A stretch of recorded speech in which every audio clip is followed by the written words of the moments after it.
Well, hello. Hope he's been.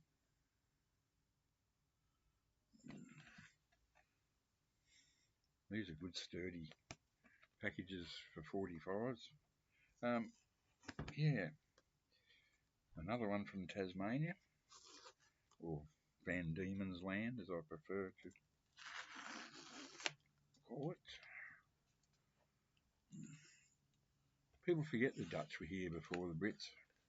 The Brits were off the coast of Western Australia. Back in the 1600s, Dampier, William Dampier, was a privateer, not a pirate, but a pirate that worked for the king or queen. Would have been Queen Elizabeth, probably the first, I'm not sure. But he was a privateer, and he roamed that area, attacking not Portuguese. I think they were allies with the Portuguese, and there's a big Portuguese presence down here in Southeast Asia, and Dutch. People forget that, and French. They're all the big ones. The English were almost the last ones to, get in on it. But yeah, William Dampier, 1600 something, privateer, used to chase down Spanish galleons and steal their gold. But he just saw the most desolate, ghastly coastline off northwestern Australia and just said, nah, it's worthless. Well, it just happens to have some of the world's biggest mineral deposits, but they wouldn't have known that 400, 500 years ago. So, yeah, Tasmania, it's named after Abel Tasman, Dutch explorer and navigator, and the Tasman Sea, which is between Australia and New Zealand. New Zealand, of course, is a Dutch name. So Van Diemen was the guy that financed the expedition down this way, so it was called Van Diemen's Land. And there's a lot of French names down around the south and the southeast of Australia. A lot of them came to a grim ending. It's rather sad. There's a couple of suburbs in eastern Sydney named after one of the French explorers that he disappeared. He got here 2 days or the day after Captain Phillip came here to start the first colony, and they were not at war, but getting close to being at war, but they put aside all their differences and were friendly with each other. The poor chap sailed off, and they were never seen or heard of again. Probably ended up in a cooking pot somewhere in the South Seas. But one of the suburbs is called Sans-Souci. We call it Sans-Souci. Sans-Souci, mate. But Sans-Souci means without fear. Anyway, and look, tell you what, this is what's called good packaging. Oh my goodness. Amazing. Yeah, so that's your history lesson for today. I get quite a few I don't get a lot, but I've been ordering from a couple of sellers down in Tassie over the years, and they've always come up with the goods, and they've always been a very, very reasonable price. So I should have brought my knife out here, shouldn't I? They've really packed it so well that I can't actually get it open. Try once more. Yeah, so I ordered Mudhoney's first album on green vinyl back in January from the UK. It's a reissue and it's on green vinyl. That's not why I bought it, but I just thought I had it on CD, the first Mudhoney album. I've got Super Fuzz Big Muff vinyl. I love that. My God, this In and Out of Grace. My God, the sound on that. I've had that since it came out, whenever it was, 87 or something, 88. I treasure that. But I had the first album on CD, and somehow it's disappeared, and I thought I'd love to get it on vinyl because it's got my favourite Mudhoney track of all, Here Comes Sickness.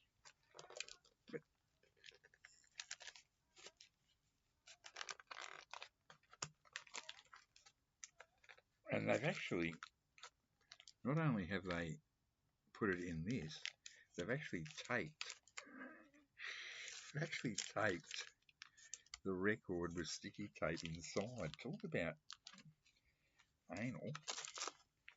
Well, they've come to the right place for that. So please forgive me for this 5 minutes of watching someone trying to open a package. I remember when I got about 15 years ago from this, they were obviously an old couple getting rid of their old records or something. And I ordered a few from them. And what they used to do is they didn't do any of this. They would, one of them, I got a brown paper bag with stamps on it, arrived. And when I opened it, there were 2 records in there. They didn't even put cardboard, nothing. And they arrived without a mark on them. I couldn't believe it. I thought they poor buggers must be senile, you know. They just got a brown paper bag, shoved 2 45s in it and just posted it off without any. It's so funny. Oh man, I like this. This is one that I had back in the day. I saw them in '71 along with Free. It's a Deep Purple single, and I've got the album. What's it called? Thunder Fireball. And in the US, this track was on the Fireball album, and I always think it was silly of the UK and Australia not to put it on the album, because it would have sold a lot more copies. But that was the thing back in the day. You see, they didn't put their 45s on albums, whereas the Yanks just packed them full of them if they could. So this is unbelievable. 7 minutes and I still haven't got it open. This is riveting viewing, I'm sure. So, come on. Imagine if I'd actually thought to bring a knife out, but then I might have done something I did ages ago. I got a bit carried away with the knife, Stanley, cut it, and actually cut into the record. It was a very rare record. It's not a record I actually liked, but it was just a very rare record. And I saw the price, and it was said mint, so I thought I'd get it. And it was mint. But it was mint for about 50 plus years until I put the Stanley knife in it. But luckily it hit the side I didn't really care for. And when I flipped it over and played the B side, it was a great little garage rocker. So a band called The Spokesman. It was a reply to one of those anti-Vietnam songs, Eve of Destruction by, I can't remember his name at the moment. Huge hit. But they were like sort of like Donald Trump type people. They put out the same song with different lyrics. Instead of Eve of Destruction, they call it Dawn of Correction.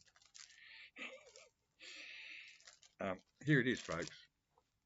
Look, and it even comes in a plastic bag. This is anal. Unbelievably anal. This is an original bag from that time. It's not a repro. They did say there was a tiny stain on it, and yes, there is, and it doesn't worry me, because I know that that's a factory stain. I know these things. That's not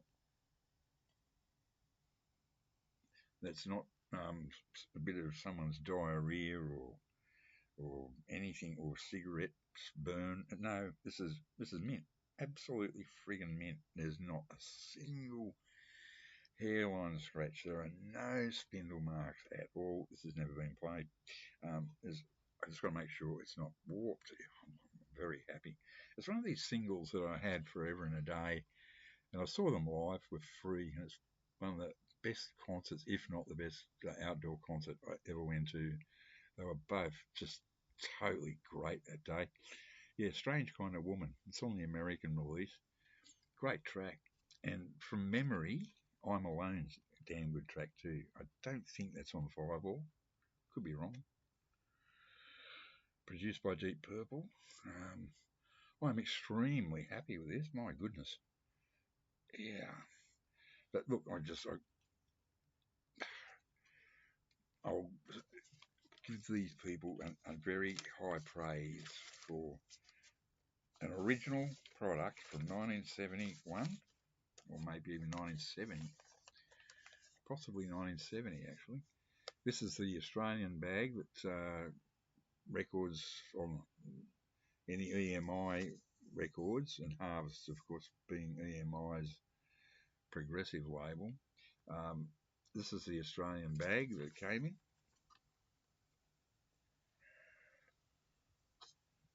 Always like this. Very, very in your face. Very, oomph, you can't miss it. So, yeah, happy camper. Thank you. 10:32.